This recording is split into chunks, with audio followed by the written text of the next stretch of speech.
Hello there everyone, and welcome to another edition of Lydia's Crafty Corner with me, Lydia, in my little crafty corner. So today we're going to be creating this card which features a beautiful floral frame framing that beautiful sentiment from the Block Sentiments stamp set. So I am going to start by stamping my flowers first, and I'm going to be using the beautiful new Queen Anemone stamp set. And I'm going to start with the base layers. I do find that this is the easiest way to go about this. And I'm going to be using some blush ink. Now I am using some white cardstock, so I'm just stamping that directly into place on there. I'm then going to turn my piece of cardstock round so I can do the same flowers again so I don't have to move them around in my MISTI.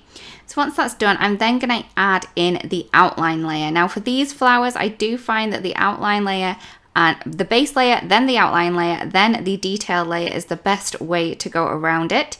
So that's what I'm doing. So I'm now going to miss out a colour, and I'm going to be using the Rouge ink. So this is my darkest of the colours. So I used the base was the lightest, and then this outline layer is going to be the darkest, and that is going to be in the Rouge ink.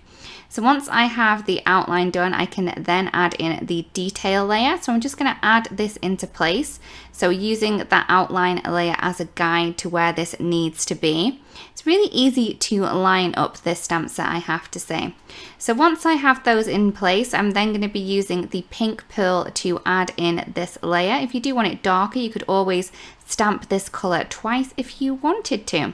So once the flowers petals are done, I'm then going to move on to the centre. So I'm using the outlines first for the centres, and I'm going to be using the darkest ink for this one, and I'm going to be using the Evergreen, so it's a really dark green colour to add in those details there. I'm then going to add in the base layer for these. So this is going to be the beautiful Forest Glades ink. So I'm just going to add those into place, and then I can ink those up and add those in. And then once I have that, I'm then going to add the stamens. So these are the little circles around that centerpiece, the ones that hold the pollen.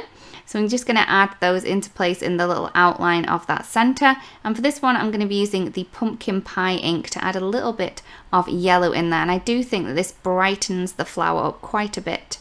I'm then going to be stamping a number of the leaves. So I'm going to go with the outlines first.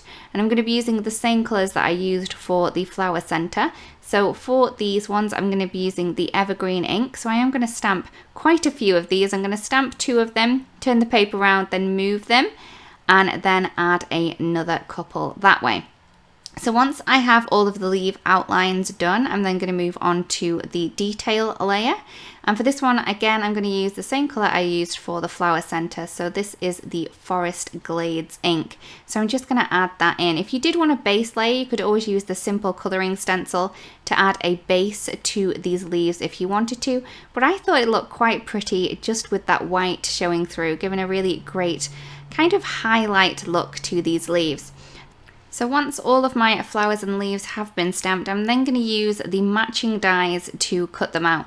So all I'm going to do is I'm just going to place them around the image, and I'm just going to add a little piece of masking tape or washi tape just to keep them in place while I do run those through my machine.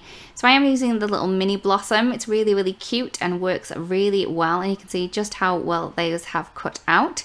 I can then go ahead and then cut everything else out. So I'm just going to cut the other flowers and then all of the leaves as well. I do have these cut into strips, reason being the plate on the mini blossom is only 3 inches wide, so that's why I do cut my things down so I can cut them and I don't have to move from my craft desk, as my mini blossom is always there ready and raring to go. So once I have everything cut out, I can then go ahead and move on to the panel that I'm going to use for my card base. So I just have a 4 1/4 by 5 1/2 panel, which I'm then going to ink. So I decided to add a blue background, and I want more of a darker color around the outside edge and then it fading into the center to give me that kind of a highlight in the center. So firstly, I'm going to go around with the Cloudy Sky ink, and then I wanted an even darker edge. So I'm just going to go around the edge with the Nimbus ink. If you do want to blend this one out again, you can do. For my focal sentiment, I'm going to go with one of the sentiments from the Block Sentiment stamp set. I just played around with which one would work best in this little center portion by just keeping it on the guide sheet and then moving it around till I was happy with which sentiment. I could then go ahead and stamp that sentiment into place using some Obsidian ink. So once my sentiment's in place, I can then go ahead and play around with how I want this floral frame to look. So as these are die cut images, it's really easy to play around with them, move them around, but as you're not committed to where they are at the minute because they're not stuck down. Once I'm happy with the placement of the flowers, I'm then going to use some foam tape to pop these into place. Now you could pop these down with glue tape if you wanted to, but I do like to add a little bit of foam tape just to give me a little bit of dimension on the floral elements. So once all the flowers are in place, I can then move on to the leaves. Now for the leaves, I am going to use glue tape instead of foam tape. Reason being, I want these to lie a little bit flatter to give me more dimension that way. So if they can kind of pop up on images, go over the flowers. I don't want to get rid of all of that dark blue around the outside, so I'm trying my best not to cover that up with all of the leaves. So I am being a little bit more sparingly with these leaves as I normally would. So once I'm happy with where all the leaves are, I can then flip this panel over and cut off any overhanging pieces from behind. I do find it's easier to do from behind because you can see exactly where you need to cut the images, and it's going to give you a cleaner look that way. Once the panel's complete, I'm just going to add that onto a 4 1/4 by 5 1/2 card base, and there is the card complete. I really do hope that you like the card and that you've enjoyed the video too. If you do create a card that was inspired by this, it'd be great if you do share because we would love to see. Thank you so much for watching, everyone, and have a beautifully crafty day. See you again soon. Bye-bye. Hello there, crafty friend, Lydia here. Just popping in to say that you can get your daily dose of crafting tips, techniques and tutorials just like this by subscribing to the Altenew YouTube channel.